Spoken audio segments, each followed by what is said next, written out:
तो दोस्तों जैसा कि आप लोग जानते हो आपके बोर्ड एग्जाम की डेट्स अभी आ चुकी है। 21 फरवरी से आपका बोर्ड एग्जाम है। तो अभी आपके मन में बहुत सारे सवाल चल रहे होंगे कि अभी तक आपका कितना सिलेबस हुआ रहना चाहिए था, कब से आपको सैंपल पेपर सॉल्व करने हैं, कैसे आपको राइटिंग स्किल्स करनी है, कब से आपको ग्रामर करना है, कितना आपका स्कोर आएगा, इस सब्जेक्ट में तो नहीं फंस जाऊंगा, उस सब्जेक्ट में फेल तो नहीं हो जाऊंगा, इस सब्जेक्ट में मेरा अच्छा नंबर आएगा या फिर नहीं, इस सब्जेक्ट में मेरे अच्छे मार्क्स आएंगे या नहीं। ऐसे बहुत सारे डाउट्स आपके मन में चल रहे होंगे। तो आज की वीडियो में मैं आपको A to Z सब कुछ बताने वाला हूँ कि आपको कैसे प्रिपरेशन करनी है, बचे हुए दिन को कैसे अच्छे से यूटिलाइज करना है। और आज मैं आपको बहुत सारी छोटी मोटी ट्रिक्स बताऊंगा जो मैं अपने टाइम पे अप्लाई किया था अपने स्कोर को बेटर बनाने के लिए। तो बेसिकली आपको एक प्रॉपर स्ट्रेटजी देने वाला हूं मैं आज की इस वीडियो में। हेलो दोस्तों, स्वागत है आपका हमारे चैनल चैंपियन जैद पर। मैं हूं आपका दोस्त मोहम्मद जैद। और दोस्तों जैसा कि आप लोग जानते हो कि आपका जो बोर्ड एग्जाम है वो 21 फरवरी से है। तो बेसिकली आपको अभी एक चीज़ करनी है कि आपको मुझे बताना है कि मैं आपको क्या कंटेंट दे सकता हूं, ठीक है, क्योंकि ऑलरेडी चैप्टर्स अवेलेबल है, आपको ग्रामर अवेलेबल है, राइटिंग स्किल अवेलेबल है, जो कुछ आपको चाहिए सब कुछ अवेलेबल है। लेकिन आपको फिर भी अगर लगता हो कि ये चीज़ नहीं है सर, ये चीज़ भी आ सकती है क्या, तो आप कमेंट कर सकते हो और आप मुझे बताओ, तब तक मैं आपको बताता हूँ कि आपको अभी कैसे करना है सब कुछ। तो आज हम लोग सबसे पहले ये देख लेते हैं कि आपका कितना सिलेबस अभी तक हुआ रहना चाहिए था, और मैं साथ में ये भी बताऊंगा कि मेरे टाइम पे मेरा इस समय कितना सिलेबस हो रखा था। तो देखो सबसे पहले मैं लैंग्वेजेस की बात करूं तो लैंग्वेजेस में देखो एक तरीके से तो पूरा ही हो गया था, जैसा मैंने आपको बताया था लास्ट वीडियो में स्ट्रेटजी की। बट फिर भी लैंग्वेजेस में आपका अभी तक 3 यूनिट हुआ रहना चाहिए था हर एक में, ठीक है। हिंदी की बात करें तो उसमें 1.5 यूनिट मान लो, उतना आपका हुआ रहना चाहिए था, ठीक है, या किसी का 2 यूनिट भी हुआ है तो कोई बुरा नहीं है। और लैंग्वेजेस में करना मतलब क्या होता है, देखो करने का मतलब ये है कि आपको कहानी, जैसे कोई चैप्टर है तो उसकी कहानी आपको याद रहनी चाहिए, उसके 2-3 पर्सनल रिस्पॉन्स आप पढ़े रहो, ठीक है, उसमें कैरेक्टर्स के नाम याद रहे आपको। और कोई पोयम है तो उसका एप्रिसिएशन आपको याद रहे, कौन सी फिगर ऑफ स्पीच रही है वो याद रहे, स्थूल वाचन है तो बेसिकली उसका आपको टीपा लिखा वगैरह याद रहे, यही है बस, और तो कुछ नहीं। फिर हम लोग बात करें मैथमेटिक्स की, तो मैथमेटिक्स में देखो अभी आपका टोटल 13 चैप्टर है ना, तो आपका 10 चैप्टर हुआ रहना चाहिए था मिला के, या आपका 9 चैप्टर हुआ है तो भी ठीक है, नॉट बैड, ठीक है, 9-10 चैप्टर आपका हुआ रहना चाहिए था, जैसा मेरे टाइम पे ओवर ही हो गया था ऑलमोस्ट। सर्कल चैप्टर का कुछ 1-2 एक्सरसाइज बचा हुआ था, दैट्स इट, उसके अलावा सब कुछ हो गया था। फिर मैं हिस्ट्री ज्योग्राफी की बात करूँ तो हिस्ट्री ज्योग्राफी में बेसिकली आपको थोड़ा सा मतलब काम करना पड़ेगा, क्योंकि ठीक है एक होती है आपकी स्ट्रॉन्ग प्रिपरेशन, और ये जो प्रिपरेशन है ना ये मैं टॉपर्स के लिए बता रहा हूँ, क्योंकि जो बिलो एवरेज हैं, जिन्होंने पढ़ाई की ही नहीं कभी, ठीक है, जिन्होंने प्रिपरेशन ही नहीं शुरू की, उनका तो कभी स्ट्रॉन्ग प्रिपरेशन होता ही नहीं है। लेकिन जो टॉपर हैं, जो एवरेज से काफी ऊपर हैं या थोड़ा भी ऊपर हैं, तो उनके लिए एक स्ट्रॉन्ग प्रिपरेशन वाला टाइम होता है, और वो होता है till they start giving mock test. या फिर मैं आप लोगों को एक पर्टिकुलर टाइम के लिए बताऊं, ठीक है, तो बेसिकली टिल जनवरी, ठीक है, जनवरी स्टार्ट होने तक या फिर मिड जनवरी तक आप जो प्रिपरेशन करते हो ना वो होती है स्ट्रॉन्ग प्रिपरेशन। मतलब वो प्रिपरेशन आपकी सॉलिड प्रिपरेशन है, इसको सॉलिड प्रिपरेशन हम लोग बोल सकते हैं, ठीक है। ये अपना एक छोटा सा एक कोड है सॉलिड प्रिपरेशन। इसका मतलब क्या है, इसको समझने की कोशिश करते हैं। देखो इसको मैं एक तरीके से समझाना चाहूंगा, जैसे मेरे टाइम पे साइंस 1 साइंस 2 मेरा थोड़ा पीछे था, ठीक है, science 1 and science 2 due to XYZ reason मेरा थोड़ा पीछे था, मतलब मेरा सिर्फ 6 ही चैप्टर हुआ था अभी तक, ठीक है। और मैं तुम्हें बताऊं दिसंबर एंड होने तक मेरा साइंस 1 साइंस 2 में 7 ही चैप्टर रह गया। और मैं तुम्हें बताऊं जब मैं बोर्ड एग्जाम में गया तो बचे हुए जो 3 चैप्टर थे ना उन पे मेरे को उतनी पकड़ नहीं हो पाई। मतलब जो चैप्टर्स मैंने पहले पढ़ रखे थे मुझे सिर्फ वही अच्छे से याद थे। हाँ, ऐसा नहीं है कि बाकी चैप्टर्स नहीं पढ़ाए गए, लेकिन वो तब पढ़ा गए जब मैं अपनी प्रिपरेशन फेज से निकल चुका था। अब ये क्या होता है समझाता हूँ, थोड़ी देर में समझाता हूँ, बहुत इंटरेस्टिंग चीज है। देखो तब तक मैं तुम्हें हिस्ट्री ज्योग्राफी का भी बता देता हूँ। हिस्ट्री ज्योग्राफी में, हिस्ट्री में देखो मैंने 6 चैप्टर पहले पढ़े थे, ठीक है। कौन से में, वो Marathi theatre, toys and sports, कौन सा चैप्टर वो 6th वाला, entertainment and festival, entertainment history जो भी है, ठीक है। तो हिस्ट्री ज्योग्राफी का जो 6 चैप्टर है वो मेरा अच्छे से हो रखा था। पॉलिटिकल साइंस में 3 चैप्टर, ठीक है। और मैं तुम्हें बताऊं जब बोर्ड एग्जाम आया तो उस टाइम भी मेरा सिलेबस इतना ही स्ट्रॉन्ग था, इतनी ही मेरी प्रिपरेशन सॉलिड थी, क्योंकि इतना ही मेरा हो रखा था दिसंबर एंडिंग तक मेरी हिस्ट्री में 7 चैप्टर हो गए थे, ज्योग्राफी में कुछ 7 ही चैप्टर थे, और वही मेरे स्ट्रॉन्ग रह गए। क्योंकि जनवरी फरवरी में जब बाकी चैप्टर्स मैंने पढ़े तो उस समय तक मैं अपनी प्रिपरेशन फेज से निकल चुका था, तो वो पढ़ना सिर्फ इस तरीके से हुआ कि हाँ चलो पढ़ ले रहा हूँ, वो पढ़ने वाला पढ़ना नहीं हुआ। अब ठीक है छोड़ दो। देखो तो बेसिकली फेज क्या होता है, तो बेसिकली देखो मैं क्या तुम्हें बोल रहा था, एक होता है स्टार्टिंग फेज, ठीक है, इनिशियल फेज जिसमें आप पढ़ना शुरू करते हो। फिर उसके बाद आता है आपका प्रिपरेशन फेज जिसमें आप अपनी प्रिपरेशन करते हो, ठीक है। फिर लास्ट आता है आपका प्रैक्टिस वाला फेज, ठीक है, जिसमें आप प्रैक्टिस करते हो। तो बेसिकली एक बार अगर स्टूडेंट अपनी प्रिपरेशन फेज से प्रैक्टिस फेज में घुस जाता है ना, तो फिर वो प्रैक्टिस में रह जाता है। प्रैक्टिस मतलब जब आप सैंपल पेपर सॉल्व करते हो, जब आप PYQs देखते हो, जब आप प्रीवियस ईयर पेपर सॉल्व करते हो, तो वो होता है आपका प्रैक्टिस वाला फेज। तो एक बार आप प्रिपरेशन फेज से प्रैक्टिस फेज में चले गए तो आप अपनी छोटी मोटी गलतियों को तो रेक्टिफाई कर दोगे, बट आप प्रिपरेशन फेज में टोटली वापस लौट नहीं पाओगे। चाहिए तो ट्राई कर लेना। तो इसलिए मैं हमेशा यही रिकमेंड करता हूँ कि आपको प्रैक्टिस फेज में एंड में घुसना है, ठीक है। अभी मैं थोड़ी देर में वाला सेगमेंट भी लाऊंगा जिसमें मैं आपको बताऊंगा कि सैंपल पेपर वगैरह कब आपको सॉल्व करना है, ठीक है। फिलहाल आप अपनी स्टार्टिंग फेज से कब का निकल चुके हो, अगस्त में लगभग आप निकल गए होगे, ठीक है। फिर आपने प्रिपरेशन की अगस्त, सितंबर, अक्टूबर, नवंबर, दिसंबर में भी आप प्रिपरेशन ही करोगे। जनवरी तक बहुत सारे स्टूडेंट्स प्रैक्टिस फेज में घुस जाते हैं, जो मेरे हिसाब से सही चीज़ नहीं है। थोड़ा सा आपको लेट घुसना चाहिए अपने प्रैक्टिस फेज में। जैसे मैं दिसंबर एंडिंग तक प्रैक्टिस फेज में घुस गया था, इसके कारण मैंने जो कुछ जनवरी में पढ़ा, फरवरी में तो खैर ज़्यादा कुछ पढ़ नहीं पाया था अगर आपको मेरी स्टोरी पता हो तो, लेकिन मैंने जो कुछ जनवरी में पढ़ा वो मेरे दिमाग में ज़्यादा कुछ गया नहीं। ठीक है, गया मतलब ऐसा नहीं है कि कुछ समझा ही नहीं, छोटा मोटा चीज़ समझता है, बट पूरी तरीके से जो चैप्टर को समझने वाला टाइम होता है ना वो जा चुका था। जैसे मैं तुम्हें अगर अपने इसको थोड़ा सा मैं तुम्हें थोड़े ऊंचे लेवल पे बताऊं, तो जैसे जब मैं अपनी जेईई मेंस की प्रिपरेशन कर रहा था, जेईई मेंस एग्जाम आप जानोगे अगले साल, मान लो एक एग्जाम है बस, ठीक है, तो बेसिकली 1 महीने पहले अनाउंस हो गई डेट्स, तो उसके लिए मैंने प्रिपरेशन शुरू की। और प्रिपरेशन जब मैंने शुरू की तो क्योंकि डेट्स अनाउंस हो गई थी तो मैंने सैम्पल पेपर भी सॉल्व करना शुरू कर दिया उसके साथ, उस पेपर का मॉक टेस्ट देना जिसे कहते हो, तो सैम्पल पेपर सॉल्व करना शुरू कर दिया, जिस कारण से मैंने उस 1 महीने में जो कुछ पढ़ा वो मेरे दिमाग में नहीं गया। हालांकि मैंने जो सैम्पल पेपर सॉल्व किए वो मेरे दिमाग में ज़रूर गया। तो एक बार आप प्रिपरेशन फेज से अपने प्रैक्टिस फेज में घुस जाओ ना तो फिर मुश्किल हो जाता है, राइट। तो इसीलिए ज़्यादा कूदना मत कि हाँ मुझे सैम्पल पेपर सॉल्व करना है, सैम्पल पेपर नहीं करोगे तो भी चलेगा भाई, ज़्यादा कुछ इंपॉर्टेंट भी नहीं है वो, ठीक है। तो बेसिकली इस तरीके से आप लोगों को चीज़ें करनी है, ओके। इतना सिलेबस आपका अभी तक हुआ रहना चाहिए था। इसमें से 3 चैप्टर कम हुआ है, 3 चैप्टर ज़्यादा हुआ है, कोई इशू नहीं है, ठीक है। ये जिनका पूरा ही हो गया है वैसे वो लोग तो शायद इस वीडियो को देख रहे हो, क्योंकि भाई पढ़ने वाले पढ़ रहे हैं और नहीं पढ़ने वाले पढ़ेंगे ना इस वीडियो को देख के। यार देखो अभी मैं तुम्हें एक ओके, तो अभी हम लोग ये डिस्कशन कर लेते हैं कि आप लोगों को बचे हुए टाइम में क्या करना है, फिर मैं ये भी बताऊंगा कि आपको सैम्पल पेपर कब से सॉल्व करना है। तो बचे हुए टाइम को चलो नवंबर स्टार्ट ही हो चुका है तो हम लोग 2 महीना मान लेते हैं बचा हुआ है, ठीक है। तो अगर आपके पास सिर्फ 2 महीना ही बचा हुआ है तो इन 2 मंथ्स में आपको क्या क्या करना है। देखो 2 मंथ्स में सबसे पहली चीज़ आपको ये करनी है कि जो लैंग्वेजेस है ना उनका जो रटने वाला पार्ट है, जो भी आप बाय हार्ट कर रहे हो लैंग्वेजेस में, जो आपका बाय हार्ट करने वाला पार्ट है उसको आप परफेक्ट कर लो। ये मैं इसलिए बोल रहा हूँ क्योंकि अगर आप बाय हार्ट करने वाली चीज़ें बाद में करोगे ना तो बाद में वो चीज़ें होती नहीं है।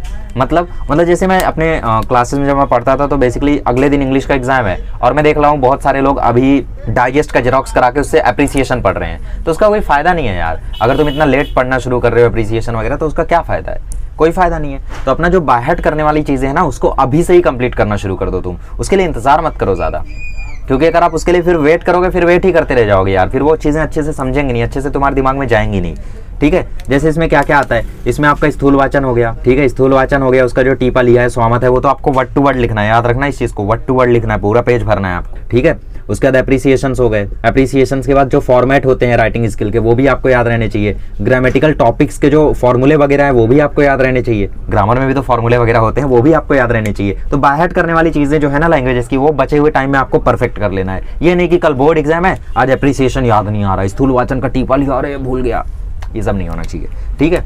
अच्छा, दूसरी चीज़ आपको क्या करनी है, प्रैक्टिस आपको जारी रखनी है। बहुत सारे लोगों को मैथमेटिक्स नहीं समझता है, दूसरी चीज़ आपको प्रैक्टिस कंटिन्यू रखनी है मैथमेटिक्स की। बहुत सारे लोगों को मैथमेटिक्स भारी लगता है, देखो जिनको भी मैथमेटिक्स भारी लगता है ना उनको एक ही चीज़ रेकमेंड करता हूँ कि भैया एक प्रैक्टिस सेट डेली सॉल्व करो, लेक्चर देखो सॉल्व करो, फिर बिना देखे सॉल्व करो, फिर मुझे बोलो यार भारी लग रहा है, क्योंकि इतना हार्ड है नहीं यार मैथमेटिक्स जितना तुम लोगों ने बना रखा है।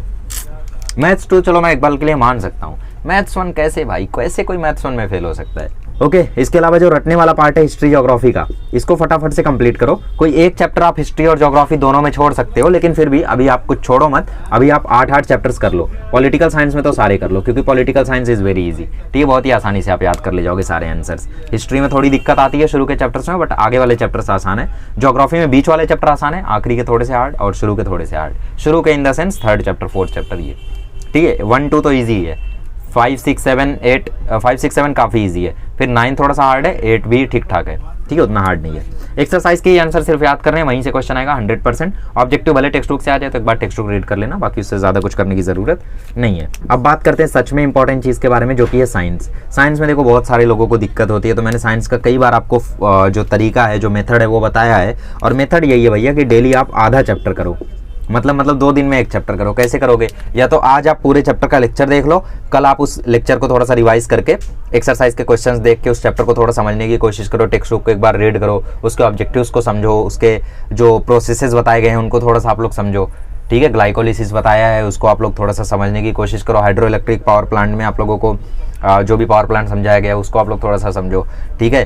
टरबाइन उसमें कैसे काम करती है सब थोड़ा सा आप लोग समझने की कोशिश करो, ट्राई करो यार, ठीक है। अब जो भी चीज़ें एनिमल क्लासिफिकेशन में नोटोकॉर्ड क्या होता है या फिर किस बेसिस पे क्लासिफिकेशन होता है, सिमेट्री क्या होती है, डोर्सल वेंट्रल क्या होता है, ये छोटी मोटी चीज़ें हैं जो आप रिवाइज करते रहो ना डेली, ठीक है, आधा चैप्टर एक दिन में करो, आधा चैप्टर एक दिन में करो। एक्सरसाइज से तो क्वेश्चन आएंगे नहीं, आएंगे तो टेक्स्ट बुक के अंदर से ही, ठीक है, बट फिर भी आपको एक्सरसाइज एक बार देख लेनी है, रटना नहीं है, बस समझ लेना है कि हाँ यार ये क्वेश्चन पूछा है। जैसे क्वेश्चन में पूछा हुआ है कि भाई तुम लेमार्किज्म का एग्जांपल दो, तो लेमार्किज्म का अगर आपको एग्जांपल देना है तो वो तो टेक्स्ट बुक के अंदर से ही देना है ऑब्वियसली, बट फिर भी एक बार रीड करो ना, क्या पता आंसर के लिखने का तरीका आपको भा जाए और आप उसी आंसर को याद करके जाओ। और डाइजेस्ट वगैरह में आंसर को थोड़ा अच्छे तरीके से फ्रेम किया रहता है, तो वो चीज़ आपको थोड़ा सा ज़्यादा बेटर लगेगी, आपको ही नहीं, जो एग्जामिनर होगा उसको भी अच्छी लगेगी। तो इसलिए अगर आप नवनीत वगैरह से आंसर को लिखते हो तो एक एज मिलता है, लेकिन उतना कोई खास भी नहीं है, ठीक है। मार्क्स तो कंटेंट पे ही होगा, इस पर थोड़ी होगा कैसे लिखा है, क्या लिखा है उस पर ही मार्क्स होगा हमेशा। साइंस वगैरह में इंग्लिश हिंदी में होता है कैसे लिखा है, ठीक है। Okay, so one of the weighted segment पर आते हैं अभी हम लोग कि आपको सैंपल पेपर कब से सॉल्व करना है और कितना सॉल्व करना है। देखो सैंपल पेपर मुझे पहले लगता था कि भाई ज़्यादा ज़रूरी है, क्योंकि मैंने अपने टाइम पे काफ़ी सैंपल पेपर सॉल्व किए थे, लेकिन जैसे जैसे टाइम बीता मुझे रियलाइज़ हुआ कि भाई सैंपल पेपर उतने ज़रूरी नहीं है, क्योंकि मेरे सामने बहुत सारे एग्जांपल्स आए जिन्होंने अच्छा स्कोर किया, और मैं भी थोड़ा सा रियलाइजेशन फेज में गया, थोड़ा सा बैक टाइम में गया, और मैंने रियलाइज़ किया कि हाँ यार मैंने इतने सारे सैंपल पेपर तो सॉल्व किए थे, लेकिन जो सॉलिड सॉल्विंग थी वो बहुत कम थी। मतलब 5-6 ही सैंपल पेपर होंगे जो मैंने बहुत ही ज़्यादा डेडिकेशन से किए थे, वो एंड वाले 7-8 सैंपल पेपर कह सकते हो, ठीक है। ओके, तो बेसिकली आपको सैंपल पेपर ज़्यादा नहीं करने हैं। लैंग्वेजेस के लिए आई विल रिकमेंड कि भाई लैंग्वेजेस के लिए तुम 5 से 7 सैंपल पेपर्स कर सकते हो, ज़्यादा नहीं करो, ठीक है। 5 से 7 सैंपल पेपर्स इनफ है। उसके बाद आप लोगों का जो सोशल साइंस है उसके लिए आप 0 सैंपल पेपर करोगे तो भी चलेगा, और आप लोग सैंपल पेपर मत सॉल्व करो, लेकिन सैंपल पेपर में देखो ऑब्जेक्टिव वगैरह कैसे पूछा हुआ है, कौन से एक्सरसाइज का क्वेश्चन है, कौन सा एक्सरसाइज के बाहर का है, कुछ इंपॉर्टेंट गिव रीजन आपको मिल जाता है इससे।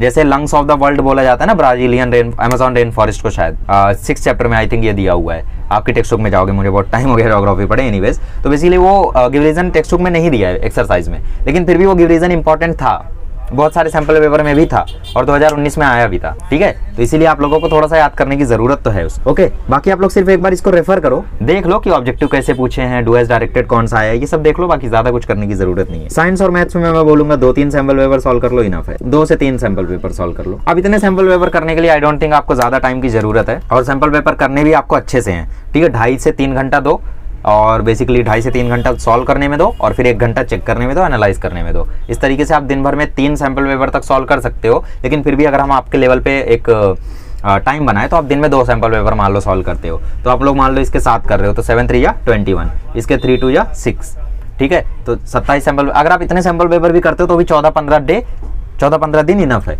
लेकिन फिर भी मैं 1 फरवरी से आपको बोलूँगा कि आप 1 फरवरी से सैंपल पेपर सॉल्विंग शुरू कर देना, क्योंकि 21 से आपका एग्जाम है और बीच में वाइवा वगैरह भी होगा, तो थोड़ा सा देख लेना, ठीक है। और सैंपल पेपर सॉल्विंग इसलिए लेट शुरू करनी चाहिए, पहला तो मैंने बता दिया सॉलिड प्रिपरेशन वाला फंडा, ठीक है। दूसरी चीज़ ये है कि सैंपल पेपर आप लोगों को कुछ दे ना दे, लेकिन आपकी राइटिंग स्पीड में बहुत ही ज़्यादा हेल्प करता है। तो राइटिंग स्पीड आपको कब बनाना है, जब बोर्ड एग्जाम करीब आ रहा हो, है ना। राइटिंग स्पीड की उतनी खासा कुछ जरूरत नहीं है, राइट। तो बेसिकली सैंपल पेपर आप लोगों को एंड में ही सॉल्व करना है। जैसे मैं तुम्हें बताऊं, मुझे हिंदी के पेपर में थोड़ा टाइम लग गया था, 5 मिनट बचा था, और तब मेरा पेपर कंप्लीट हुआ था। इंग्लिश का 2.25 घंटे में हुआ था, और मराठी का भी 2.5 घंटे या 2.25 घंटे के आसपास हो गया था। ये इसलिए क्योंकि मैंने इंग्लिश के सबसे ज़्यादा सैंपल पेपर सॉल्व किए थे, फिर मराठी का किया था, और हिंदी का सबसे कम सैंपल पेपर किया था, कुछ 8-10 ही किया था मैंने। तो इसी वजह से हिंदी में थोड़ी सी स्पीड मेरी डेवलप उतनी नहीं हो पाई थी, या शायद मैं उस दिन मूड में था, थोड़ा ज़्यादा लिख रहा था, जो भी था, लेकिन थोड़ा पीछे रह गया था मैं, ठीक है। थोड़ा मतलब 5 मिनट बचा था तब मेरा पेपर कंप्लीट हुआ, ये नहीं 5 मिनट लेट हो गया, नहीं, लेट तो कभी नहीं होता था मैं, लेकिन फिर भी उसको लेट ही कहेंगे, ठीक है। तो 1 फेब से शुरू करो, अपनी राइटिंग स्पीड थोड़ी सी डेवलप करो, बस, उससे जल्दी आप लोगों को शुरू नहीं करना है, ठीक है। और लास्ट में मैं आप लोगों को एक बहुत ही बेहतरीन चीज़ बता देता हूँ, आपको अभी से अपना विजुअल स्कोर कार्ड बनाना शुरू कर देना है। आपका जो विजन है उसको लेके आप लोगों को एक विजुअल स्कोर कार्ड बनाना है अभी से, कि आपका इंग्लिश में कितना आएगा, आपका हिंदी में कितना आएगा, ठीक है। उस हिसाब से आप लोग अपना एक विजुअल स्कोर कार्ड अभी से बना सकते हो, और इसको आप सेक्शन वाइज मार्क्स देके डिवाइड करो। ऐसा रैंडमली मार्क्स मत दे दो, क्योंकि रैंडमली मार्क्स दे दोगे तो आपको लगेगा हाँ हिंदी में आ गया 91, अरे 91 कैसे आएगा, वो भी तो ध्यान दो। जैसे मैं तुम्हें समझाता हूँ, देखो, हाँ वीडियो थोड़ी सी लेंदी हो रही है, जानता हूँ, इस बात को मानता हूँ, लेकिन तुम भी थोड़ा सा मानो यार। देखो जैसे इंग्लिश की बात करूं मैं, तो इंग्लिश में तुमने बोल दिया हाँ चलो 92 आ जाएगा। अब मुझे समझाओ 92 कैसे आएगा। शुरू में जो 10 मार्क का ग्रामर आएगा, 20 मार्क का ग्रामर आएगा, उसमें कितने ले आओगे? 20 में से 20 तो ले आओगे नहीं, ठीक है। तो सेक्शन वाइज मार्क्स दो आप। जैसे पहले सेक्शन में ग्रामर होता है 20 मार्क का, फिर दूसरे सेक्शन में आई थिंक 18 या 26 पे मार्क्स का, कितने मार्क्स का। अगर आपको पेपर पैटर्न नहीं पता है तो पेपर पैटर्न के मेरे वीडियोज़ हैं, उनको आप जाके देख सकते हो, ठीक है। YT पर अवेलेबल है, आप डालो English paper pattern class 10th champion Z आ जाएगा, तो आप लोग वहाँ से समझ सकते हो उस चीज़ को, ठीक है। तो सेक्शन वाइज मार्क्स दो, उसके बाद डिसाइड करो। जैसे मैं अपना मार्क्स यहाँ पे लिख दूँ, अपना मैं क्या मान के चलता था अपना मार्क्स। जैसे इंग्लिश में मैं सोचा करता था कि 88 आएगा, हिंदी में मैं सोचा करता था 92 आएगा, मराठी में मैं समझता था 86 आएगा, मैथमेटिक्स में मैं 98 से कभी सोचा नहीं कम, लेकिन कम आया। ठीक है, साइंस में मैं हमेशा मान के चलता था भाई 95 तो आएगा। सोशल साइंस में मैं थोड़ा हल्के में लेता था अपने आप को, 92 मानता था, लेकिन हालांकि इससे ज़्यादा आ गया। तो बेसिकली मेरा ये स्कोर कार्ड रहता था। ठीक है, और अगर मैं बताऊं तो बेसिकली मेरा स्कोर कुछ इसी के आसपास आया। इंग्लिश में 88 था, हिंदी में 94 था, मराठी में 93 था, मैथमेटिक्स में 96 था, साइंस में 92 था, एसएसटी में 96 था। तो बेसिकली थोड़ा आसपास ही आया। तो इसी तरीके से आप अपना भी विजुअल स्कोर कार्ड बनाओ और कमेंट में मत डालो उसको। ठीक है, फालतू काम नहीं करते कमेंट में डालने का। स्कोर कार्ड बनाओ, अपने डायरी में संभाल के रखो, और जैसे जैसे टाइम बीतता है, आपकी प्रिपरेशन अच्छी होती है तो उस मार्क्स को बढ़ाओ, या सैम्पल पेपर सॉल्व किया, मार्क्स कम आ गए तो उस मार्क्स को घटाओ भी। ठीक है, आपको ये नहीं करना है कि अगर मराठी में 86 आ रहे हैं तो मैं मैथमेटिक्स में +2 करता हूँ, 100 तक जाने की कोशिश करता हूँ। क्यों भाई, मैथमेटिक्स में 98 से 100 जाना आसान है, या फिर मराठी में 86 से 90 जाना आसान है? ऑब्वियसली मराठी में आपको 86 से 90 जाना आसान है।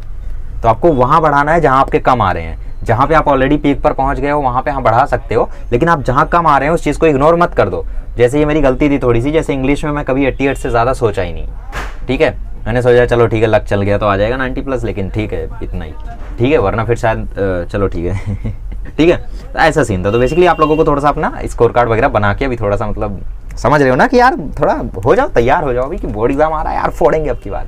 Right, okay, so this was it. I hope आप लोगों को वीडियो पसंद आया होगा। अगर वीडियो पसंद आया तो अभी प्रिपरेशन आप लोग अपनी शुरू करें, और ये सारी चीज़ें अपने ध्यान में रखें कि सैम्पल पेपर में आप लोगों को नहीं कूदना है। जितना हो सके उतना आपको प्रिपरेशन फेज में ही रहना है। आपके आजू बाजू बहुत लोग आएंगे जो 21 सेट पे जंप कर जाएंगे, इंपॉर्टेंट पढ़ूंगा मैं तो इंपॉर्टेंट पढ़ूंगा। भाई कसम से जो 21 सेट पढ़ते हैं ना, जो 21 सेट पढ़ते हैं वो मतलब पास होने वाले स्टूडेंट्स होते हैं, मैं ये बोलूँगा, क्योंकि उसमें भी वही दिया जो डाइजेस्ट में दिया, उसके कुछ इंपॉर्टेंट क्वेश्चन उठा के डाल दिए।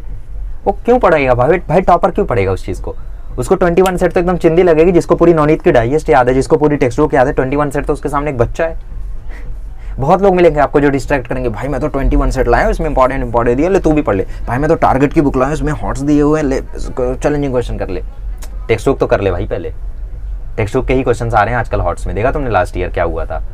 राइट, हालांकि मैं हॉट्स पे भी एक सीरीज लूंगा। तो बाकी आप कमेंट करो कि मैं कौन सा कंटेंट आपके लिए ला सकता हूँ जो थोड़ा सा यूनिक हो और आपको भी मजा आए। ठीक है, I am ready to give my 100% again.